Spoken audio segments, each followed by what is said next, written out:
이 복된 주일에 허락하신 하나님의 말씀 함께 보겠습니다. 에베소서 4장 13절에서 16절 말씀입니다. 우리가 다 하나님의 아들을 믿는 것과 아는 일에 하나가 되어 온전한 사랑을 이루어 그리스도의 장성한 분량이 충만한 데까지 이르리니 이는 우리가 이제부터 어린 아이가 되지 아니하여 사람의 속임수와 간사한 유혹에 빠져 온갖 교훈의 풍조에 밀려 요동하지 않게 하려 함이라. 오직 사랑 안에서 참된 것을 하여 범사에 그에게까지 자랄지라. 그는 머리니 곧 그리스도라. 그에게서 온몸이 각 마디를 통하여 도움을 받음으로 연결되고 결합되어 각 지체의 분량대로 역사하여 그 몸을 자라게 하며 사랑 안에서 스스로 세우느니라. 아멘. 저는 이 귀한 주일에 주신 말씀을 힘입어서 그리스도까지 자라가라 라는 제목으로 말씀을 증거하고자 합니다. 오늘부터 성장, 성숙에 관한 말씀 시리즈 에베소서를 함께 나눌 텐데요. 에베소서는 사도 바울이 로마 감옥에 갇혀 있을 때 과거 선교 여행 중에 개척한 에베소 교회 성도들 향해서 쓴 편지입니다. 그리스도인의 정체성을 올바르게 세워주고 예수 안에서 교회가 하나가 될 것과 하나님의 허락하시는 전신갑주를 취해서 영적 삶의 전쟁에서 승리해야 할 것을 일깨워주는 말씀입니다. 오늘 우리가 함께 살펴볼 말씀은 우리가 지난주까지 나눴던 개인으로서의 교회가 아니라 신앙 공동체로서의 교회가 성장해야 함을 말씀하고 있습니다. 사실 헬라어 원문을 보면 이 문단의 시작은 11절부터 시작이 됩니다. 우리가 함께 읽지는 않았지만 11절, 12절 말씀을 보시면 하나님이 그리스도의 몸인 교회를 위해 다양한 사람들을 다양한 직분을 통해 허락하셨음을 말씀합니다. 그래서 주님께서 말씀하시는 하나됨이란 모든 사람이 똑같은 말을 하는 것이 아닙니다. 모든 사람이 똑같은 행동을 하는 것도 아닙니다. 직분이든 개성이든 성격이든 다양성을 유지하는 가운데 하나 되어야만 한다는 말씀입니다. 그런데 사실 우리가 다르기 때문에 다른 우리에게 하나가 되라 라는 이 말씀 속에는 뭐가 숨겨져 있는 거죠? 갈등과 긴장이 숨겨져 있습니다. 교회 안에 나와 비슷한 신앙 수준을 가지고 나와 비슷한 생각을 하고 나와 비슷한 말을 하고 나와 마음이 맞는 사람들만 있다면 그 교회는 얼마나 행복하겠습니까? 갈등이 별로 없을 겁니다. 여러분, 그런데 우리가 다 알잖아요. 교회 안에는 나와 신앙의 수준이 다른 분들이 계십니다. 그리고 나와 다른 생각을 하시는 분들도 계시고 나와 다른 말을 하시는 분도 계시며 나와 때로는 마음이 맞지 않는 분들도 계십니다. 그래서 우리 가운데 이런저런 이유 가운데 갈등하고 혼란하는 경우가 있죠. 사랑하는 성도 여러분, 이렇게 다른 사람들이 모인 교회 공동체가 어떻게 하면 성숙한 공동체가 될 수 있을까? 어떻게 하면 그리스도까지 자라갈 수 있을까? 다른 사람의 생각을 그것이 목회자든 나 자신이든 특정 한 사람에게 우리는 사실 맞출 수 없는데 어떻게 교회가 하나됨으로 성장할 수 있을까? 함께 이 시간 고민해 보려고 합니다. 감사하게도 그 답이 오늘 우리에게 허락하신 말씀 가운데 나옵니다. 그 답이 뭐냐면 꼭 기억했으면 좋겠습니다. 우리가 모두 예수 그리스도라는 공통의 목표를 가질 때 교회의 하나됨은 가능합니다. 그래서 13절에 이렇게 말씀하시잖아요. 우리가 다 하나님의 아들을 믿는 것과 아는 일에 하나가 되어 온전한 사람을 이루어 그리스도의 장성한 분량이 충만한 데까지 이르리니. 여러분, 주신 말씀을 보면 나 한 사람뿐만이 아니라 교회 공동체 모두가 그리스도의 장성한 분량에까지 충만하게 자라가야 한다고 말씀합니다. 여러분, 여러분, 이게 교회가 공통적으로 가져야 할 신앙의 이성적인 목표입니다. 우리 각 사람 개인이 뭐예요? 온전한 사람이 되어야 한다는 거죠. 여러분, 성경에서 말하는 온전한 사람은 우리가 쉽게 생각하는 완벽한 사람이 아니에요. 여러분, 예수님 외에 우리 가운데 누가 완벽한 사람이 있을 수 있겠어요? 그래서 주님께서 우리에게 높은 이상을 말씀해 주시지만 우리는 그저 내가 서 있는 자리가 한없이 낮아 보일지라도, 누구보다 조금 더 높은 곳에 서 있다고 느껴질지라도 나의 부족함을 알고 그리스도의 발자취를 따라가야만 합니다. 그러면 우리도 주님의 발자취를 쫓아 언젠가는 주님께서 바라시는 그분의 장성한 분량에까지 자라날 수 있습니다. 그럼에도 불구하고 너무나도 안타까운 게 뭐예요? 우리는 다들 특징이 있죠. 내 자신의 모습이 보이지 않아서 우리의 눈에는 다른 사람들의 모습이 비친다는 거죠. 그럼에도 불구하고 우리가 공통적인 예수 그리스도를 닮아가려는 공통적인 목표가 있다면 우리는 나 한 사람의 영적인 상태를 점검할 수 있고 건강한 자리까지 갈 수 있습니다. 그래서 건강한 교회는 누구부터 시작이 되어야 되죠? 나 한 사람. 내가 건강하면 교회가 건강해요. 그렇죠? 내가 기쁨이 넘치면, 내가 성령 충만하면 때로는 나의 마음에 거슬리는 말과 행동을 볼 때가 있겠지만 우리는 너그러운 마음으로 그것을 용납해 줄 수 있습니다. 그런데 내가 건강하지 못하면 그 반대의 일이 일어나는 거죠. 우리의 몸도 마찬가지잖아요. 우리의 세포가 일일이 다 건강하면 우리의 몸은 건강합니다. 열심으로 기쁘게 일상생활을 할 수 있죠.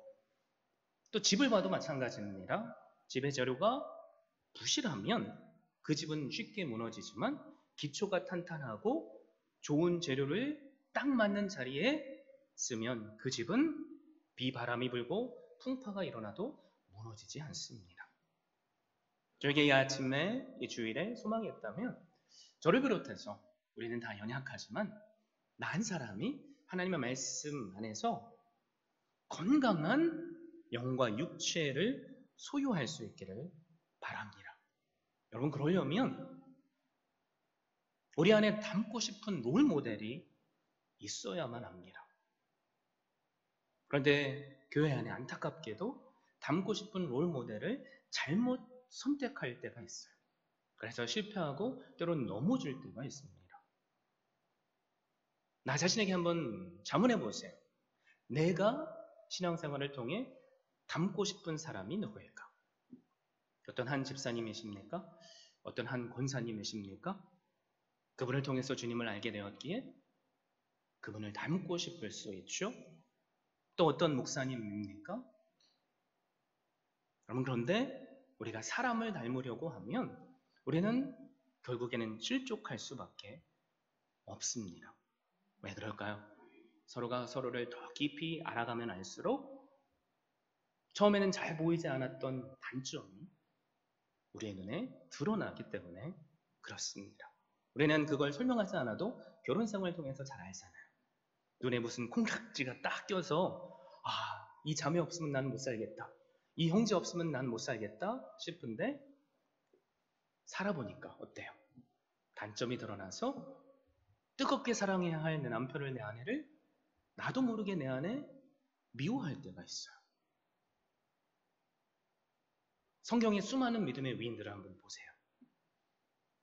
믿음의 조상 아브라함, 우리가 얼마나 닮아야 되는 믿음의 위인입니까? 그런데 몇 번씩이나 아내를 누이라고 속였습니다. 내가 살고 싶어서. 모세도 혈기를 부리다가 하나님의 말씀을 어기고 바위를 내려쳐서 가나안 약속의 땅에 들어가지 못했죠. 다윗도 살인하고 간음했습니다. 베드로도 주님은 그리스도시요 살아계신 하나님의 아들이십니다 라고 고백했지만 불과 며칠이 지나지도 않아 예수님을 3번씩이나 부인하고 또 저주했습니다. 바울도 마가의 문제로 자신의 멘토라고 할 수 있는 바나바와 심하게 다투고 헤어집니다. 이 땅에 좋은 믿음의 모델이 될 만한 사람들이 분명히 있지만 여러분, 우리의 궁극적인 모델은 사람이 아니라 예수 그리스도이셔야만 합니다. 왜 그럴까요? 완벽한 교회는 없기 때문이죠. 교회를 한번 생각해 보세요. 많은 목사님들이 예루살렘 초대교회로 돌아가자라고 선포합니다. 예루살렘 교회 참 좋은 교회죠. 칭찬받아 마땅한 교회입니다. 하나님의 칭찬을 받고 뭐예요? 날마다 더해주시는 흥원케 하시는 은혜를 누렸습니다. 여러분, 그런데 그 교회 안을 깊이 들어가 보면 그 교회 안에도 문제가 있었어요. 헬라파 과부와 유대파 과부 간에 어떻게 그들을 대할까에 관한 차별의 문제 때문에 그 안에 갈등이 존재했습니다. 우리가 수요 예배 때마다 요한계시록을 살펴보고 있죠. 요한계시록에 나오는 교회들도 완벽한 교회는 사실 없잖아요. 왜 그럴까요? 여러분, 우리가 꼭 알아야 할 게 있는데요. 교회는 의인들만 모이는 장소가 아니에요. 죄인들이 모여서 예수 그리스도의 말씀을 듣고 또 순종함으로, 그래서 하나님께서 함께 하시는 능력을 덧입고 뭐예요? 주님 안에서 함께 기뻐하며 하나님께서 기뻐 받으실 만한 자리에까지 나아가야만 합니다. 자, 그렇다면 우리가 꿈꾸어야 할 이상적인 롤 모델은 단 한 분밖에 없죠. 바로 예수 그리스도이십니다. 저에게 이 주일에 소망이 있다면 우리 모두가 주님, 제가 주님을 닮기를 원합니다 라고 고백했으면 좋겠어요. 목사인 저부터 직분자, 아니 우리 아이들까지 그 입술에 날마다 주님, 제가 주님을 닮기를 소망합니다 라는 고백이 흘러나오면 좋겠습니다. 그래서 오늘 말씀을 보면 우리가 어떻게 하면 예수 그리스도를 닮아갈 수 있을까? 그리스도까지 자라갈 수 있을까를 말씀해 주세요. 여러 말씀이 있지만 두 가지로 크게 나눠보겠습니다. 첫 번째, 하나는 긍정적인 것이고 다른 두 번째는 부정적인 겁니다.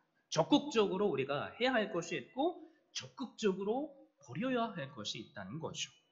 먼저 긍정적인, 적극적으로 그리스도를 닮기 위해 우리가 해야 할 두 가지를 알려드리겠습니다. 꼭 마음에 새기실 수 있기를 바랍니다. 첫 번째는 예수 그리스도를 믿는 것과 아는 일에 하나가 되고 온전한 자가 되어 그리스도의 장성한 분량이 충만한 데까지 이르러야 합니다. 좀 길죠? 13절 말씀을 우리 한번 다시 볼게요. 우리가 다 하나님의 아들을 믿는 것과 아는 일에 하나가 되어 온전한 사람을 이루어 그리스도의 장성한 분량이 충만한 데까지 이르리니. 이 말씀은 쉽게 말하면 예수 그리스도가 우리의 모델이 되셔야 한다, 이 말씀이죠. 그런데 강조하시는 게 뭐예요? 우리가 믿는 것과 우리가 배워 알고 있는 것이 하나가 되어야 한다라는 말씀입니다. 여러분, 사실 나 자신을 살펴보면 내가 믿는 것과 내가 알고 하는 것에 괴리감이 있을 때가 얼마나 많아요. 그렇죠? 목사인 저도 마찬가지예요. 여러분들께서 보시기에 제가 믿음이 좋아 보일지라도 제 실상을 알면 실망할 것 투성일 겁니다. 강단에서 원수를 사랑하라, 강력하게 선포할 수 있죠. 누군가가 나의 오른뺨을 때리면 왼뺨도 되어주라, 말씀을 의지해서 선포할 수 있어요. 그런 건데 목사인 저도 사실 그렇게 하는 게 어렵습니다. 뺨을 맞지는 않았는데 누군가가 의도하지 않든 의도하든 저의 마음을 상하게 하는 말을 한다면 그것이 교회 안이든 일상생활을 하든 가정 안에서든 그가 누군가는 상관이 사실 없어요. 그것 때문에 때로는 밤에 잠을 설칠 때가 있죠. 그러면서 제 자신을 보는 거예요. 아, 참 한심하구나.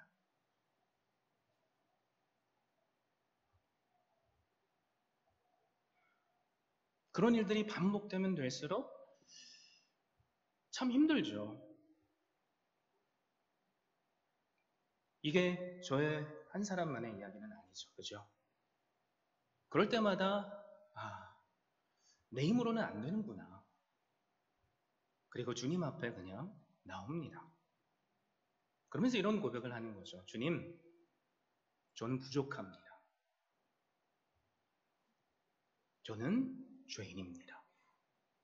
저를 긍휼히 여겨 주시옵소서. 주님의 마음을 누구보다도 한없이 닮고 싶지만 저는 그런 삶을 사실 살지 못합니다. 주님만이 필요합니다. 주님만이 완전하십니다.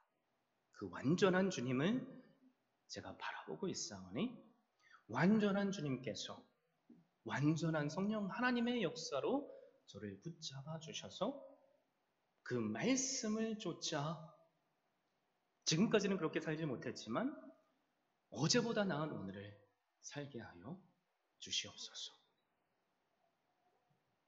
감사한 건 상한 심령으로 주님 앞에 눈물로 무릎으로 나올 때마다 주님은 사랑하는 아들, 딸의 기도를 들으신다는 겁니다. 그리고 그 마음을 회복해 주신다는 겁니다. 여러분, 신앙의 위인들도 한번 보세요. 민수기 11장. 백성들의 끊임없는 불평 때문에 모세는 하나님 앞에 이렇게 고백하죠. 하나님, 저 힘들어요. 차라리 저를 죽여주세요. 그게 저에게 허락하실 하나님의 은혜입니다. 그러면서 하나님께 뭐라고 고백해요? 민수기 11장 12절에 보면 하나님 이 모든 백성을 제가 제 배로 품었나이까? 제가 그들을 낳았나이까? 어찌 주께서 내게 양육하는 아버지가 젖 먹는 아이를 품듯 그들을 품에 품고 주께서 그들의 열조에게 맹세하신 땅으로 가라 하시나이까? 이 모든 백성들이 나에게 불평하며 외치는 그 고기를 내가 어디서 얻으리까? 그들이 울며 고기를 달라고 합니다. 나를 짓누르는 그 중압감이 너무나도 커서 저는 감당할 수 없나이다. 그리고 15절. 주께서 내게 이같이 행하실진대 구하옵나니 내게 은혜를 베푸사 즉시 나를 죽여 내가 고난당함을 내가 보지 않게 하옵소서. 여러분, 모세의 마음이 느껴지세요? 위대한 지도자 모세가 하나님의 마음에 합한 자, 그 모세가 하나님께 부르짖고 있습니다. 이스라엘 백성들의 안타까운 모습 때문이죠. 과거 애굽의 종으로 살 때는 때때로 고기를 먹었는데 지금은 먹을 수 없다는 거죠. 날마다 하나님께서 만나의 기쁨을 허락하시는데 그 만나가 이제 기름에 쩔은 맛처럼 느껴져서 맛이 없다는 거죠. 그래서 힘든 겁니다. 여러분, 이게 모세뿐만은 아니잖아요. 그렇죠? 우리도 하나님을 위해서 열심을 내고 싶은데 모세만큼은 아니든 이런저런 일들 때문에 우리의 마음이 힘들 때가 있어요. 죽고 싶다고 생각할 때도 있고. 왜요? 이제는 좀 괜찮아 싶은데 계속해서 이런 일들이 반복되기 때문이죠. 여러분, 그런데 그럼에도 불구하고 하나님은 사랑이세요. 그래서 제가 그 이 하나님을 믿는 겁니다. 하나님은 모세의 원망을 원망으로 받지 않으세요. 하나님은 모세의 마음을 이해하십니다. 하나님은 모세를 아시는 거죠. 그리고 모세의 그 아픔을 동감하십니다. 그래서 두 가지 해결책을 주세요. 첫 번째는 근본적인 문제를 해결하시죠. 하늘에 나는 별이 아니라 메추라기를 통해서 이스라엘 백성들을 배부르게 먹여줍니다. 그리고 모세 한 사람을 위해서 모세가 짊어져야 할 그 중압감을 70인의 장로를 세우는 것으로 덜어주십니다. 눈에 보이는 문제만 해결해 주시는 것이 아니라 그가 져야 할 그 중압감마저도 하나님은 해결해 주셨던 거죠. 혼자 지치지 않도록. 모든 것을 혼자 감당하지 않을 수 있도록 믿음의 동역자들을 붙여 주신 겁니다. 혹시 우리 가운데 그 어떤 이유든 모세와 같은 마음을 가지신 분이 계세요? 그렇다면 모세처럼 그게 눈물의 기도일지라도 믿음의 주여 온전케 하시는 예수 그리스도 앞에 나올 수 있기를 바랍니다. 여러분, 이게 복음이에요. 복음 사실 다른 게 아니에요. 히브리서 12장 2절에 이렇게 말씀하시잖아요.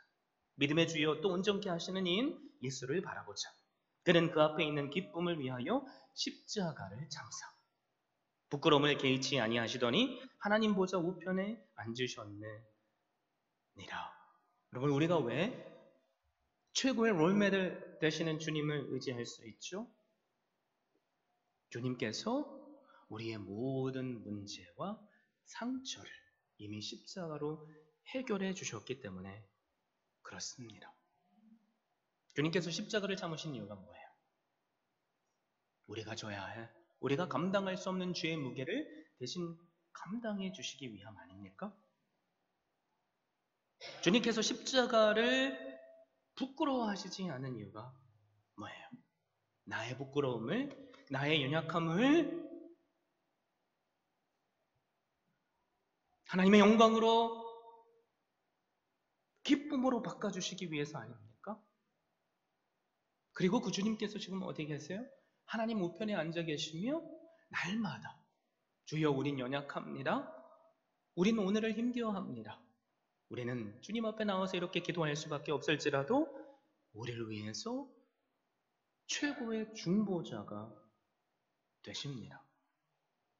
여러분, 이 예수 그리스도를 우리가 바라볼 수 있으면 좋겠어요.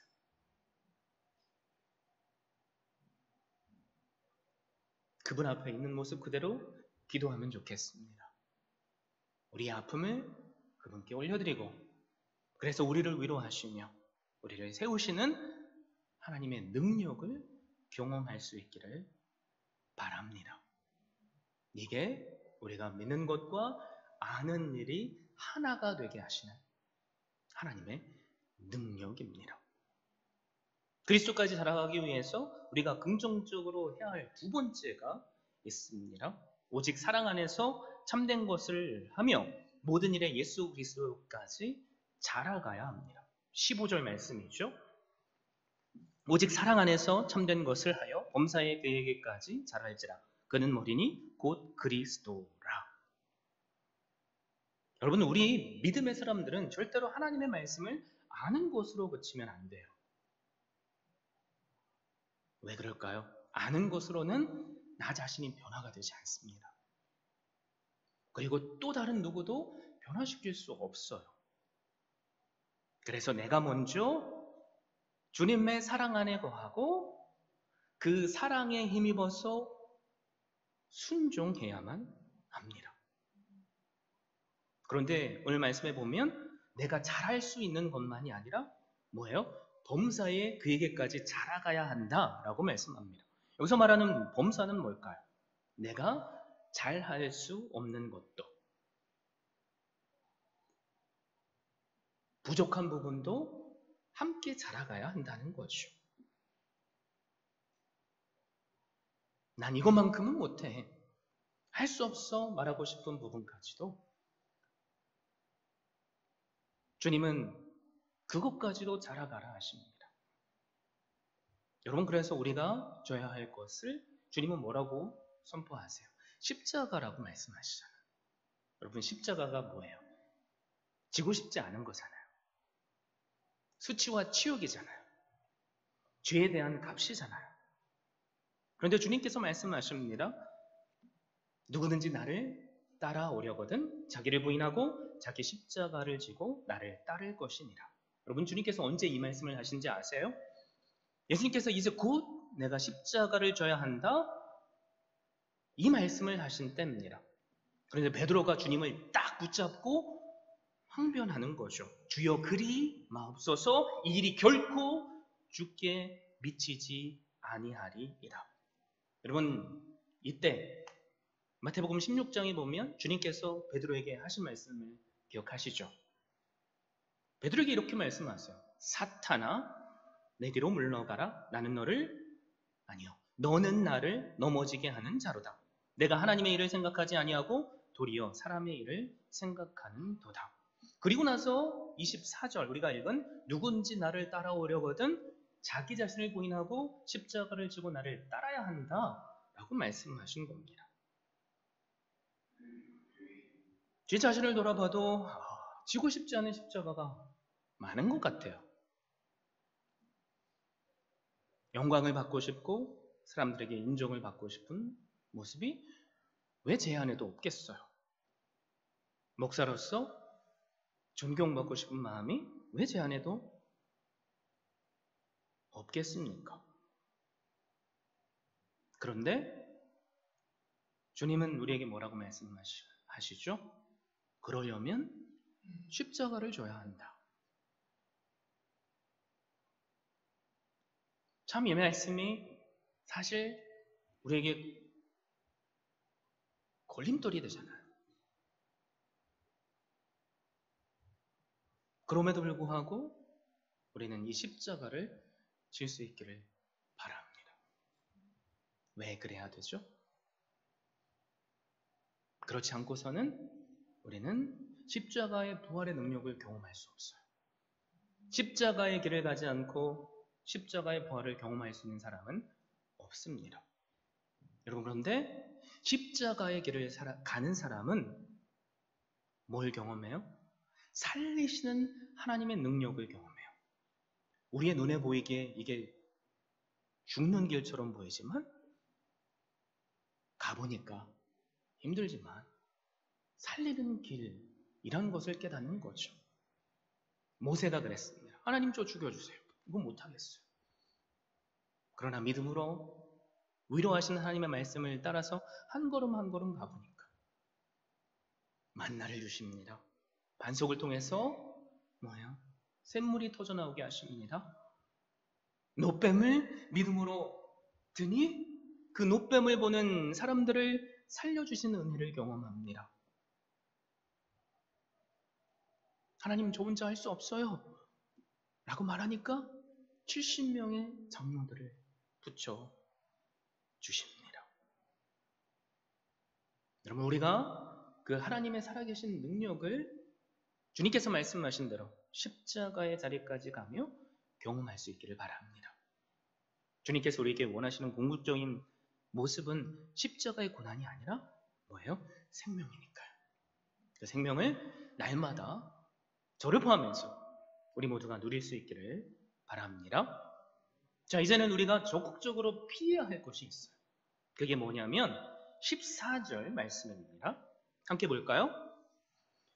이는 우리가 이제부터 어린아이가 되지 아니하여 사람의 속임수와 간사한 유혹에 빠져 온갖 교훈의 풍조에 밀려 요동하지 않게 하려 함이라.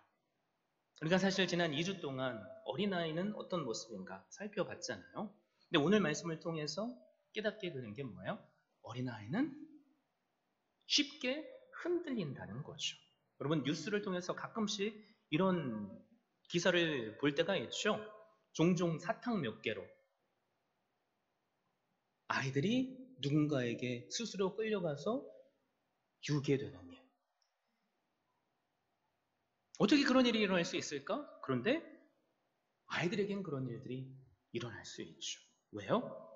아이들은 순수하지만 그 순수한 것 때문에 세상의 유혹에 쉽게 넘어가기 때문입니다.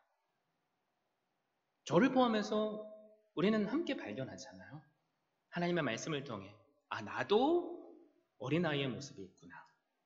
그것이 재물이 될 수 있고 내 자랑이 될 수 있고 또 관계일 수 있고.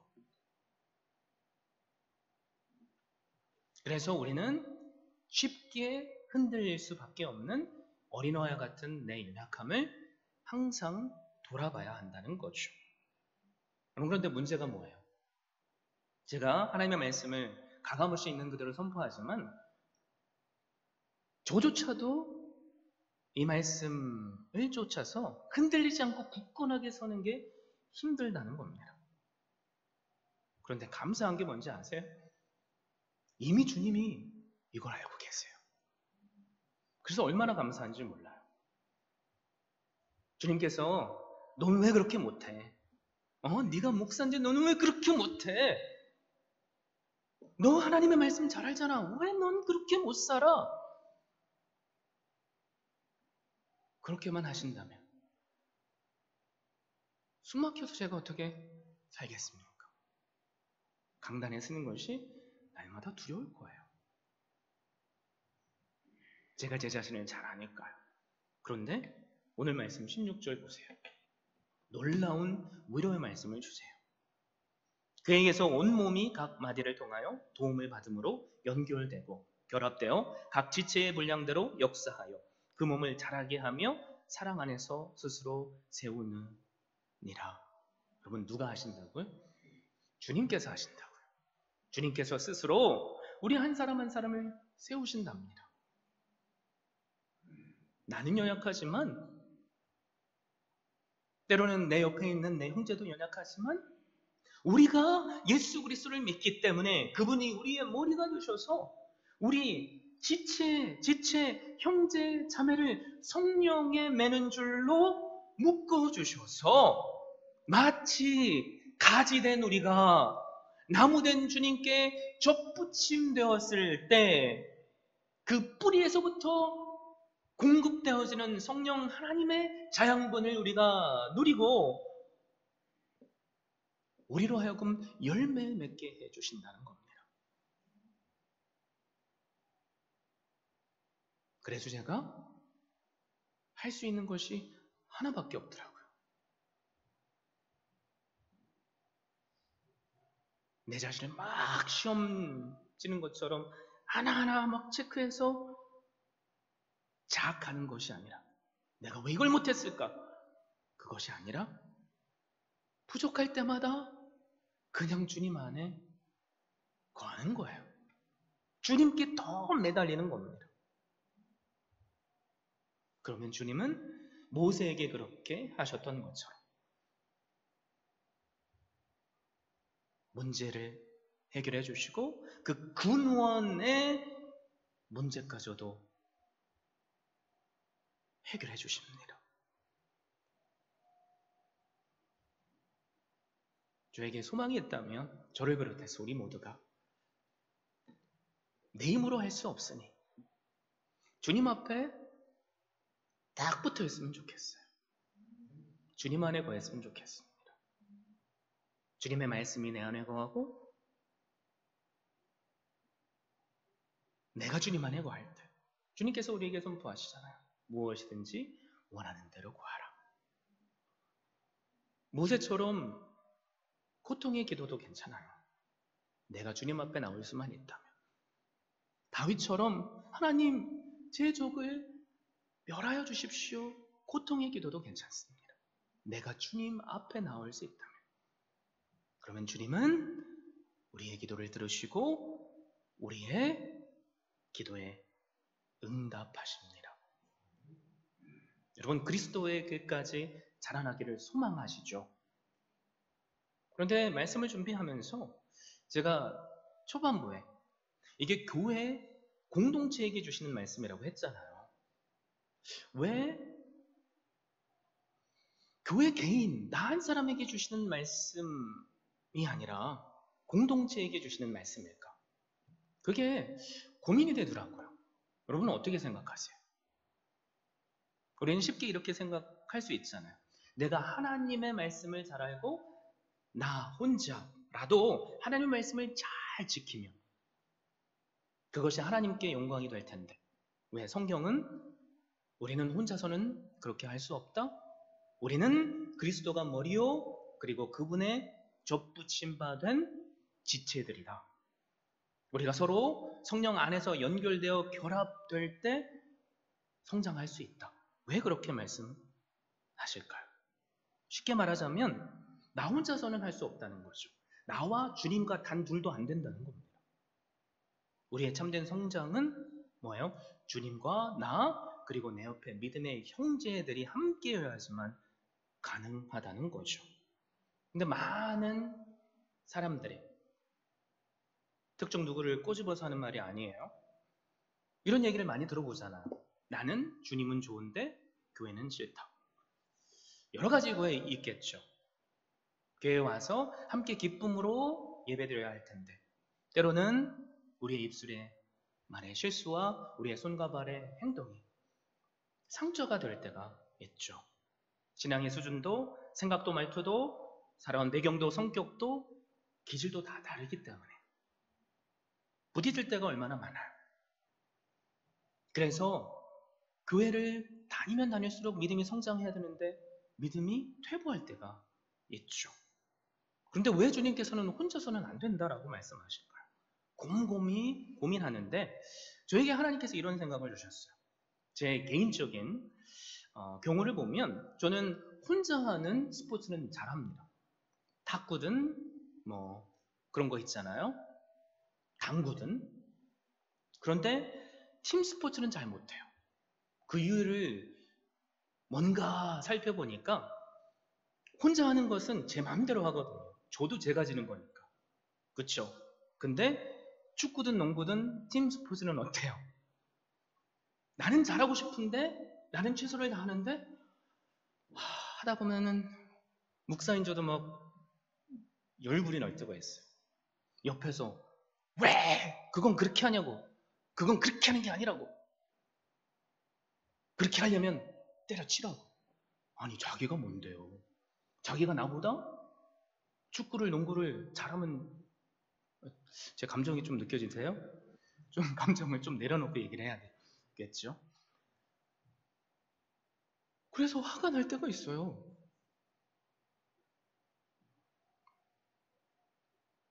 제 성격상 남한테 상처 주기 싫으니까 속적으로 플레이하기 때문일 수도 있죠.